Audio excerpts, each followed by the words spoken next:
સરકારના અથક ભારત અંતર્ગત ડાંગ જિલ્લાની મહિલાઓને આયુર્વેદિક ઔષધિઓ વિશે માહિતી અને નિર્દેશન આપી ખેતી કરવા પ્રોત્સાહિત કરવામાં આવે છે। ચાલુ વર્ષે ડાંગ જિલ્લાના જયેશભાઈ મોકાસી 15 ગામમાં ફરીને મહિલાઓને પગભર થવા તાલીમ આપી રહ્યા છે। સરકારની વિવિધ યોજનાઓ અંતર્ગત દેશમાં મહિલાઓને પગભર થવા માટે તાલીમ આપવામાં આવે છે।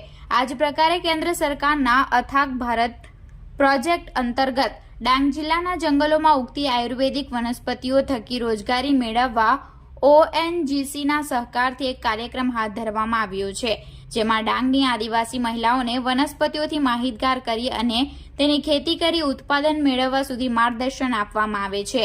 ડાંગના જયેશભાઈ મોકાસી જેઓ સફેદ મૂસળીની ખેતી કરે છે, જેમને સરકારે ફેસિલિટર જાહેર કર્યા છે, તેઓ મહિલાઓને ખેતી સહિત માર્કેટ વેચાણ સુધી માર્ગદર્શન આપીને અથક ભારત પ્રોજેક્ટને આગળ વધાવી રહ્યા છે।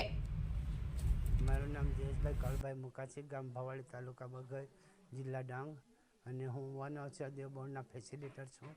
આખા ગુજરાતના અંદર સફેદ મચ્છીની ખેતી કરાવું છું। આજ સુધી મેં 2200 લોકોને સફેદ મચ્છીની ખેતી કરાવી છે અને એ લોકોને ટ્રેનિંગ પણ આપી અને સબસિડી પણ અપાવી છે। આ રીતે મારો જે પ્રોજેક્ટ છે એમાં હું આગળ વધી રહ્યો છું। આ અથક ભારતનો જે પ્રોજેક્ટ છે એમાં મને સખી મંડળની જે બહેનો હતી એને શીખવાડવાનું હતું।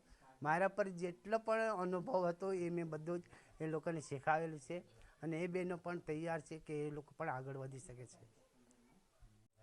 મારું નામ મનીષાબેન દિવેશભાઈ સાબળે, ગામ સતી, પોસ્ટ ભાંદગડ, તાલુકો આહવા, જિલ્લો ડાંગ છે ને આ અથક ભારત પ્રોજેક્ટ દ્વારા અમે સખી મંડળની બહેનો અમારા પ્રેરણા જૂથ ચાલતું છે। એમાં અમને આ જયેશભાઈએ મૂસળીની ને સરગવાની ને મહુડો છે એનું કઈ રીતે ઉપયોગ કરવાનો એની તાલીમ આપી ને સારી રીતે એવી અમને સમજાવ્યું, એવી રીતે કરવાનું તે પ્રમાણે ને અમે આ પ્રોજેક્ટ દ્વારા આગળ વધીએ